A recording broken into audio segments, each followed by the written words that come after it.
The Jewish Channel's Week in Review. A new president is elected in Israel while the current president prays for peace at the Vatican. The theater awards season comes to a close, getting behind the beard of Burt of Berts Buzz, and more of the Jewish news that's changing your world right now in this episode of the Week in Review. Hello and welcome to the Jewish Channel's Week in Review. I'm Steven I Weiss. Israel will have a new president at the end of July, and now we know who it is. The Likud party's Reuven Rivlin was elected by the Knesset 63-53 after 2 rounds of voting. While the position of president in Israel is mostly a ceremonial one, with few formal responsibilities and governance, nonetheless, as an example of Israeli sentiment and an ambassador of sorts for Israeli culture, the president's office does have an impact well beyond Israel's borders. Rivlin was a particularly controversial pick for American Jews of non-Orthodox movements. Rivlin has a track record of delegitimizing Reform Judaism specifically. In 1989, Rivlin called the movement, quote, idol worship and a completely new religion without any connection to Judaism.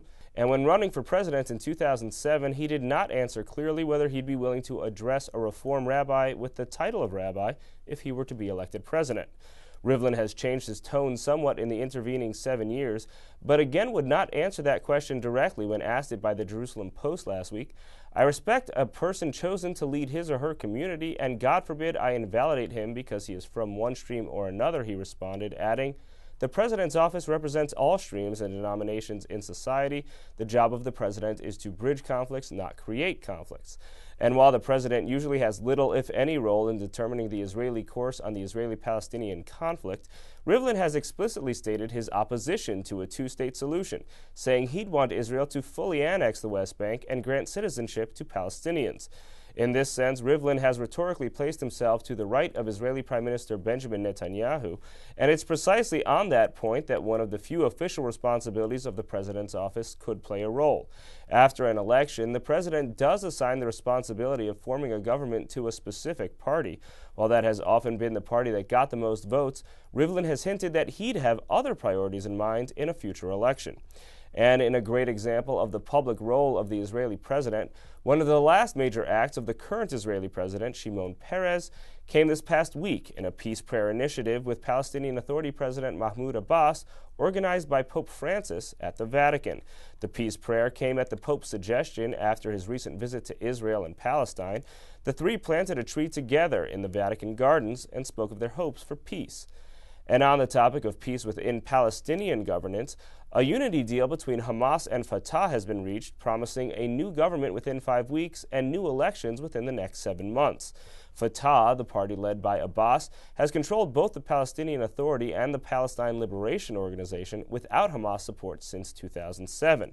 Fatah will now face, on the one hand, the opportunity for increased legitimacy, as it could come to represent Palestinians in both the West Bank and Gaza, the latter of which has been controlled by Hamas for the past 7 years. On the other hand, the Palestinian Authority will face a challenge in representing itself to the world as a legitimate governing organization by incorporating Hamas, which is widely considered a terrorist group. It's unclear whether this particular deal will come to anything, especially in light of a similar deal struck in 2011, which was never really implemented. However, the United States is tentatively proceeding with this unified Palestinian Authority as it has with the Fatah-led organization of the past. After a speech by Abbas saying the united government would recognize Israel, reject terror, and honor agreements with Israel and others, a State Department spokesperson said, quote, the United States will be watching closely to ensure that the Fatah-Hamas unity government upholds principles that President Abbas reiterated today. This drew immediate criticism from Netanyahu, who told the Associated Press, I'm deeply troubled by the announcement that the United States will work with the Palestinian government backed by Hamas. But there's a specific twist to the U.S. recognition of the unity government. Understanding that Hamas doesn't recognize Israel, reject terror, or hold itself responsible to peace agreements, a State Department spokesperson said Monday that, at this point, it appears that President Abbas has formed an interim technocratic government that does not include ministers affiliated with Hamas, adding, moving forward, we will be judging this government by its actions. It is not yet clear whether Hamas involvement in the government would trigger provisions in U.S. law that require the U.S. to cease funding the Palestinian Authority, or what degree of involvement could or would trigger that. But if all the drama of Israeli politics has you looking for somewhere else to place your attention, the theater award season recently concluded, and Meredith Ganzman offers her take. Well, the results are in. The theater award winners have been announced, which means it's time to give thanks. And who those actors thank and why can be telling. For example, before last Sunday's Tony Awards, you might not have known that the Tony winner for Best Actress in a Featured Role, Sophie Okonedo, is Jewish. And thank you to Scott Rudin, who brought me over here and somehow had the vision that a Jewish Nigerian Brit could come over the pond and play one of America's most iconic parts. Before her win, Okonedo, who won for A Raisin in the Sun, expressed her gratitude for the wider theater community. I feel like I've been welcomed with open arms. Before the Tony Awards, which celebrate Broadway, New York's Theater Mishbucha came out for the 59th Annual Drama Desk Awards. If you can make it there, you can make it anywhere. You get to be part of this community of really, really talented human beings who are all doing such amazing work, and I get to be a part of that. I've got so many friends and peers and colleagues, so it's just another fun night out where we all look clean. Audra McDonald made history at the Tony Awards. McDonald took home her 6th award for Best Actress in a Play for her role as Billie Holiday in Lady Day at Emerson's Bar and Grill. That's the most awards won by an individual in a performance category. She took home a Drama Desk Award in this category as well. These awards honor Broadway, off-Broadway, and off-Broadway theater. It's like the Obies and the Tonys made like awesome love, and we're all here just enjoying it, you know? Fantastic. That's how celebrity sex therapist Dr. Ruth feels about Deborah Jo Rupp portraying her in the off-Broadway show Becoming Dr. Ruth. So I hope she wins, but even if she doesn't, it does not matter. For the rest of her life and of my life, she be put down, nominated. That's important. Yes, they say it's an honor just to be nominated, but what does it feel like to win? I got to hold it together because, I got to let it go 8 shows a week. Iglehart won both the Drama Desk and the Tony Award for his role as the genie in Aladdin. I can't. I won an award. This is amazing. Neil Patrick Harris also picked up both a Drama Desk and a Tony Award for Best Actor in a Musical for Hedwig and the Angry Inch. Sweet tooth for licorice drops and jelly roll. It's a loud and raucous punk rock production where Harris appears clad in glowing locks and very high heels. But he stressed the show's universal message. What makes you ugly makes you pretty. To see more from this year's Drama Desk and Tony Awards, tune into the full broadcast version of The Week in Review. Thank you, Meredith. With summer nearing, you might be looking into various ointments, sunscreens, and lotions, while perhaps putting away winter's lip balm. And there's a decent chance that when you're doing so, the Berts Buzz brand is among the products you're using. What you might not know is that there actually is a Burt behind Berts Buzz. He really does have a bushy beard, and he's the subject of a documentary hitting theaters now. Christian Niedan reports.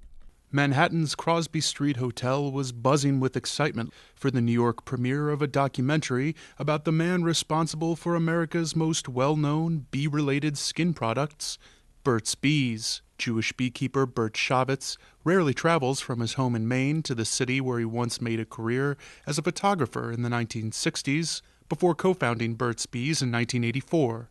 And though he's no longer an owner of the company, Shavitz's face famously looks out from cans of Berts Buzz products. But it was the man behind that face that captured the imagination of filmmaker Jody Shapiro when he set about making the new documentary, Berts Buzz. I, first of all, thought, this is a real guy? I never thought it was a real guy. And I honestly remember seeing my first little tin of Berts Buzz product with that guy with his mug as the logo, thinking, wow, look at that face, that's something, and just the opportunity to realize there was a whole story behind that was amazing. Shapiro added that Shavitz's sparse lifestyle lives up to his rural image. He's a recluse. He lives on a farm with no running water or no hot water. They don't have internet. They don't have TV. They doesn't have an email. a quote of his in the film is, a good day is when no one shows up and he doesn't have to go anywhere. He loves his solitude. He loves his dogs more than anything. He was coming to New York here, and his biggest concern was he was going to miss the lilacs blooming. Shavitz said that he takes great pleasure from watching the life cycles of his famous bees. So you get a chance to see their whole life. If you have the intelligence in the background, you can see the queen and her court. It's an interesting but very physically taxing business. But these days, much like his bees, Shavitz lets the sun dictate his schedule. He doesn't own an alarm clock. He wakes up when the sun comes up. He goes to bed when it gets dark, and he can't read anymore. He's a vegetarian. He respects everything around him. It's just a very wholesome person. And a private one as well. To see more from the premiere of Berts Buzz and its subject, Burt Shavitz, please tune into the full broadcast edition of the Week in Review. Thank you, Christian. Finally, how we respond to the world around us is affected by many things, most of which we might not even be aware of at any given time. For ABC News anchor Dan Harris, the journey to mindfulness took him through a variety of stops before he landed at the Jewish Buddhist movement, where he discovered meditation and, as he puts it in the title of his new book, the opportunity to be 10% happier. And while you might already be focusing on what's affecting your attitude in life, you'd probably be surprised to know that your mind is already making some of those decisions for you based on textures, colors, weights, and lights. Scientist Tama Lobel of Tel Aviv University discusses her experiments and others in Sensation, the new science of physical intelligence. But when tragedy strikes, almost all of us are struck by feelings of grief, concern, and lack of control. Christianity Today editor-at-large Philip Yancey discusses the responses to tragedy he's seen in The Question That Never Goes Away. You can see interviews with all three of these individuals on this week's episode of Up Close. On this newscast, here are some of the highlights from my interview with Dan Harris. When I told my wife that I was interviewing an anchor at ABC News, and she said, well, what's his book about? And I said, well, meditation. And she gave me the surprise look. And it seems like you got a lot of that kind of feedback yourself. Yeah. I mean, people used to look at me like I was crazy when I first started doing it. And that's how I actually came up with the title for the book, because I was ham-handedly answering the question when people would say, why are you meditating? I would either get sheepish and kind of not know what to say, or I would just launch into this overly emphatic lecture about the benefits of meditation and how about there's this science that shows it's good for you, et cetera, which is kind of annoying and proselytizing in a way. And one day, one of my close friends asked me the question, what's going on with you in the meditation thing? And I kind of blurted out, oh, it makes me about 10% happier. And I could see that the look on her face went from scorn to interest. But this speaks to kind of a new trend where meditation, yoga, the various kind of spiritual associated practices are being brought into the world of not just the network news, but corporate headquarters, the military, and you speak of the ways in which these concepts are infiltrating these different organizations, and also the idea that there really is some major scientific backing for doing so. Yeah. It is now kind of breaking out of what I call the Buddhist ghetto and making its way into fascinating places. The executive suites of Google, Twitter, General Mills. General Mills, these are the people who make Hamburger Helper. It's just amazing that there actually are meditation rooms in every building of their corporate headquarters in Minnetonka, Minnesota, with mats and stuff. Mats and all of the paraphernalia. It's fascinating. The community that you found, like you said, it's a number of Jews like you, people who went from the organized Jewish world to create communities around the Buddhist movement, around the Buddhist religion, that for a lot of people in the Jewish community, to the organized Jewish world, that these are the lost Jews. But what you're finding is, and what this broader community is finding, that you're creating community, and you're creating an identity around mindful practice, if not spiritual practice. I wonder, what does that make you feel like in regards to your relationship to the Jewish community? That the Jewish community would view me and the Jew-boos by extension as the lost Jews? Yeah. I get it. For me, it's not. I could understand why I/we would be viewed that way. For me, it's not, it's not a huge priority. Right. It's just not, it's not my agenda.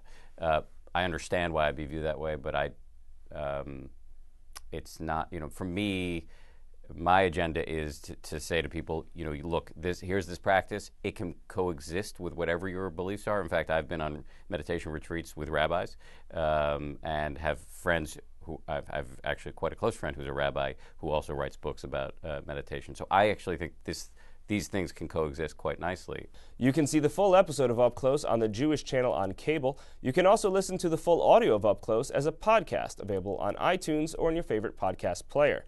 That's all for this week. From all of us here at the Jewish Channel, be well. The Jewish Channel is available on cable. Time Warner Cable Channel 528, IO Optimum Channel 505, RCN Channel 268, Bright House Channel 330, Verizon Fios Channel 900, Cox Cable Channel 1, Frontier Communications, and on Comcast in the on-demand menu under Premium Channels. For more information, visit tjctv.com.